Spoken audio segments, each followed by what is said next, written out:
The library in autumn was my own private world, a sanctuary built of whispers and dust and the soft, dry rustle of turning pages. That particular afternoon, the light fell through the tall, lead-paned windows in those long, golden slants that make dust motes look like they're dancing to a silent song. I was buried, the way I loved to be, in a fortress of books. My favorite pen was in my hand, its ink flowing in small, meticulous script along the margins of the well of loneliness. Here, in the quiet company of other people's long-dead passions and coded sorrows, I knew who I was, the observer, the analyst, the one who could untangle the most knotted emotions, so long as they were safely pressed between the covers of a book. The buzz of my phone on the wooden table was a jolt, a rude and modern intrusion into the 19th century. I flinched, then sighed. A text from Chloe glowed on the screen. Thesis prison again? We're getting drinks. Escape while you can. A small, fond smile touched my lips. My thumbs danced a quick reply. Can't. First meeting with Dr. Reed in 20. Need to be prepared. The 3 dots bounced immediately. Chloe's response was a character. Reed?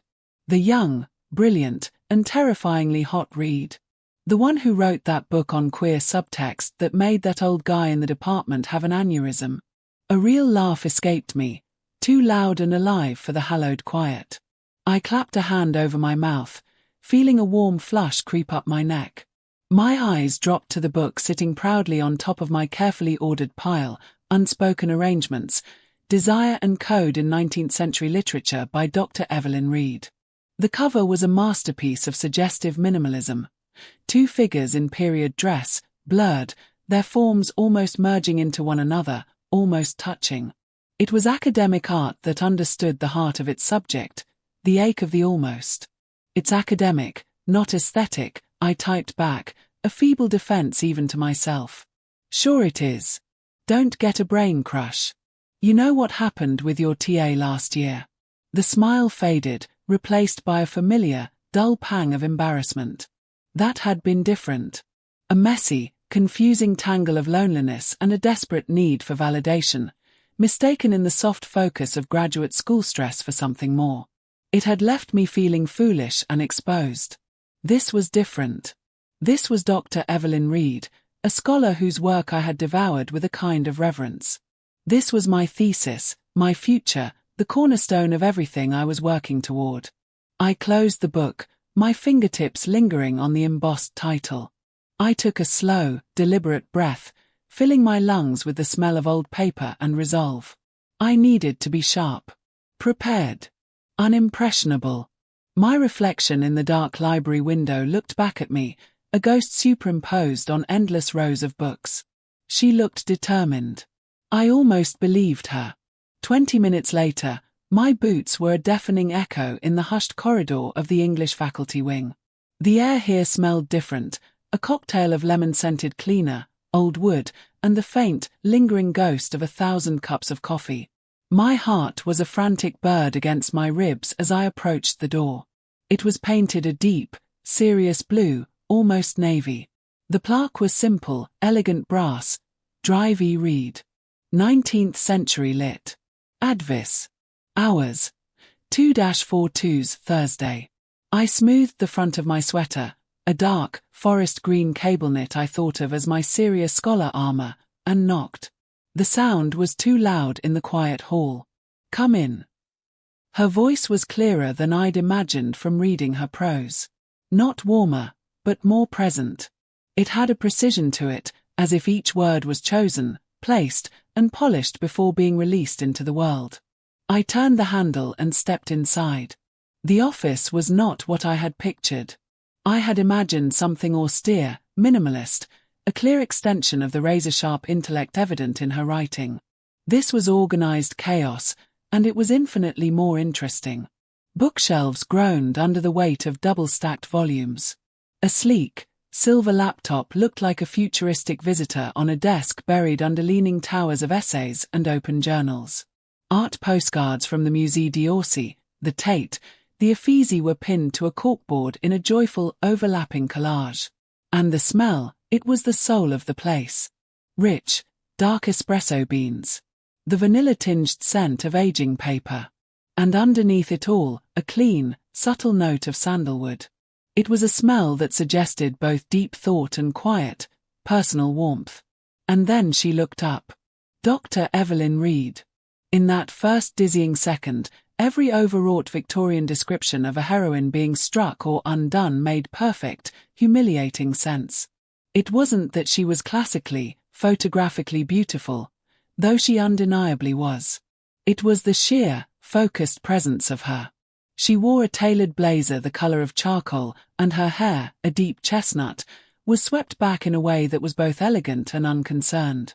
But it was her eyes that held me, a shade of hazel that seemed more green than brown in the soft office light, intelligent and alert, missing nothing. They performed a swift, silent inventory of me. The girl in the doorway, clutching her notebook. A single, simple silver band graced her right ring finger. There was no other jewelry. "You must be Iris Lee," she said.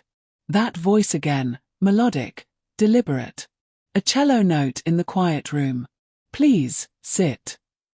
I managed to navigate the short distance to the chair opposite her desk, my movements feeling clumsy. I sat, perching on the edge, my notebook a protective shield clutched to my chest. "Thank you for seeing me, Dr. Reed. Your proposal was compelling." She set her pen down, a solid, elegant fountain pen, giving me her full attention. It was unnerving, like standing in a spotlight. The unspoken language of forbidden desire. She let the title hang in the air for a beat. A dangerous topic if handled clumsily. "Sentimentality," she added, her gaze unwavering, "is the death of good analysis." It was a challenge. I felt it lance through my nervous system, sharpening every sense. My voice, when it came, was steadier than the frantic flutter in my stomach. "I'm not interested in sentimentality," I said, meeting her gaze. "I'm interested in language as a weapon, as a shield, and as the only safe conduit for a truth that can't be spoken aloud." Something shifted in her eyes. A subtle flicker, a quickening of interest. It was gone in an instant, but I saw it. She leaned back in her leather chair, which gave a soft, sighing creak. A faint, approving smile might have touched the corner of her mouth. "Go on." And so I did. The words, which I had rehearsed in my head a dozen times, now poured out with a new energy. I spoke about Radcliffe Hall's explicit, punished longing versus the submerged, survivable currents of queer desire I saw thrumming beneath the surface of Jane Eyre. I talked about the space between the lines, the intensity of female gazes and touches that the plot could not explain away, the power that resided in what was not said.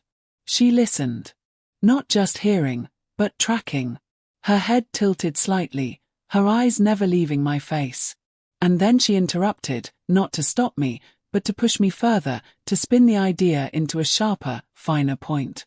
"So you're arguing," she said, her voice a low, thoughtful murmur, that Brontë, constrained by the sheer weight of her era, created a more radical text than Hall, who wrote in a later, slightly more permissive time?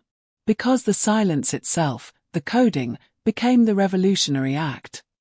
My mind sparked, leaping to meet hers. It was exhilarating. Yes, exactly. Hall names the desire, and the narrative world punishes that naming. Brontë embeds it in the subtext, in the unexplained, electric space between women, and allows it to persist, to thrive, in the shadows. The unspoken isn't just a prison, it becomes a fortress. A genuine smile then, small but transformative. It softened the sharp angles of her face, lit her eyes from within. "That's a provocative and entirely defensible argument," she said, and the praise was a physical warmth spreading through my chest. It felt earned, and therefore precious. "I like it." She turned to her laptop, tapping a key to wake the screen. A sleek digital calendar glowed.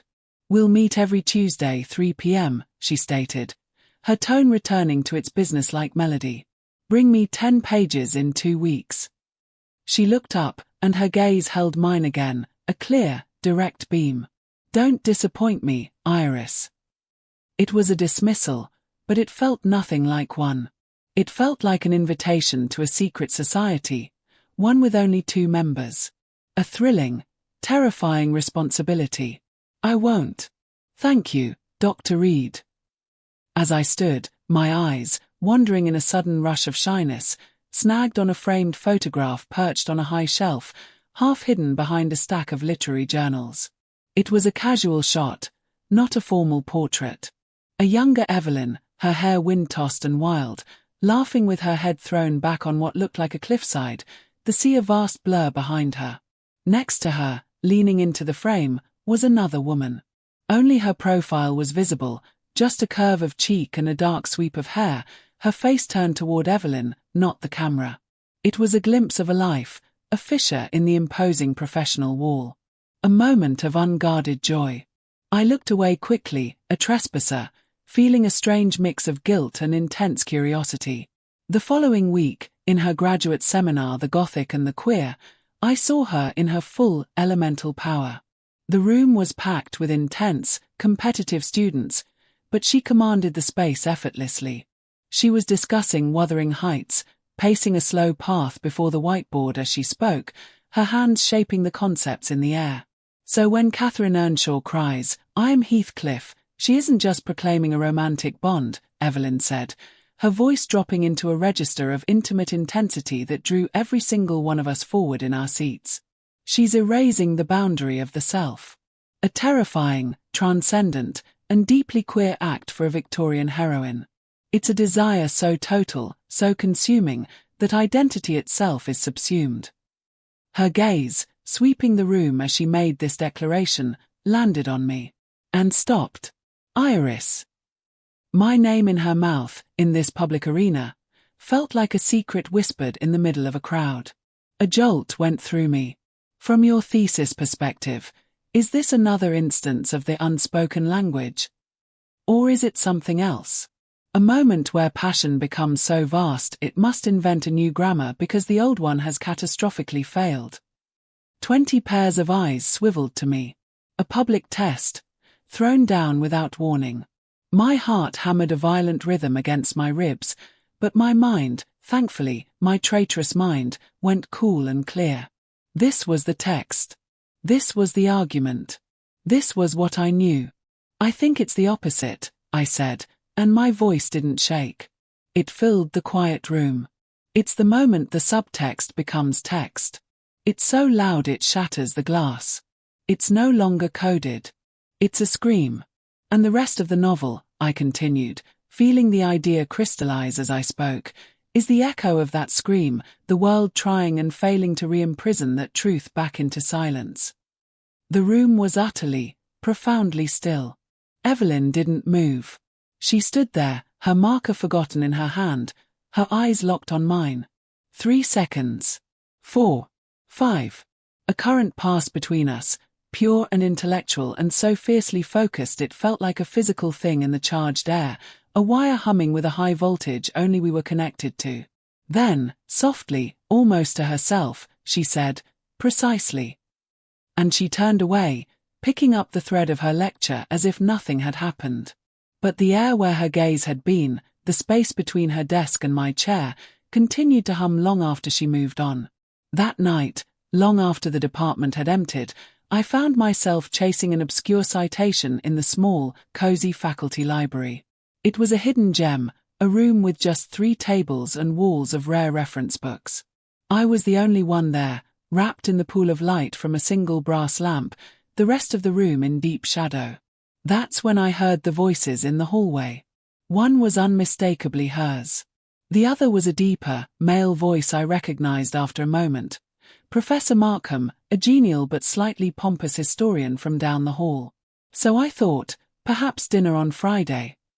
Markham was saying, his tone confident, edged with a presumption that made my skin prickle. That new Italian place by the square. I've heard the carbonara is sublime. That's kind of you, Robert, but no thank you. Evelyn's tone was polite, but there was a layer of frost underneath it I had never heard before. A professional chill. Come now, Evelyn, he chuckled, a sound that grated in the quiet. We're colleagues. It's just dinner. A chance to talk about something other than departmental budgets and student failures. A pause. I froze, my pen hovering above my notepad. I was hidden by a tall, rolling bookshelf, a silent, unwilling audience.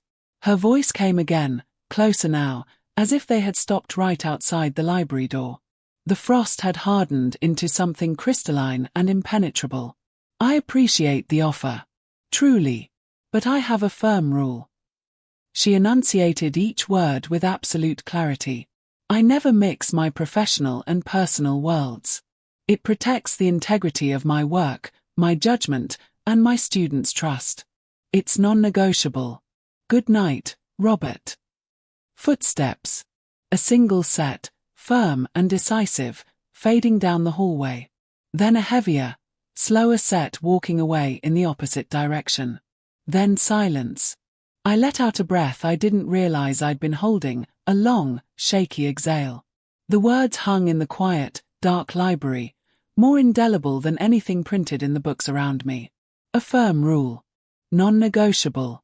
The electric connection from the seminar, the approving smile in her office, the thrilling sense of intellectual partnership, it all crashed against this new, immovable wall. The intimacy of the mind was real, but it existed in a gated, professionally sanctioned room. The personal boundary wasn't just a line drawn in the sand. It was a cliff face sheared from granite, and she was standing guard at the precipice. My eyes, stinging slightly, fell to my open notebook, to a line I had scribbled in the margin earlier that day while working on my introduction, a line I had thought was clever. The greatest and most tragic longing often resides not in the wanting, but in the exquisite, impossible space between what is deeply felt and what is ever allowed. I traced the words with the tip of my finger, the ink slightly smudged. In the profound silence of the empty library, the truth settled over me, cold and clear. My thesis was no longer just an academic project, a key to a degree. It had become a mirror, held up to a longing I hadn't even admitted I possessed. And I was already standing too close, staring into the glass, seeing the reflection of a cliff I had no idea how to scale, and a woman guarding its peak who had just made it very clear she would never offer me a hand up.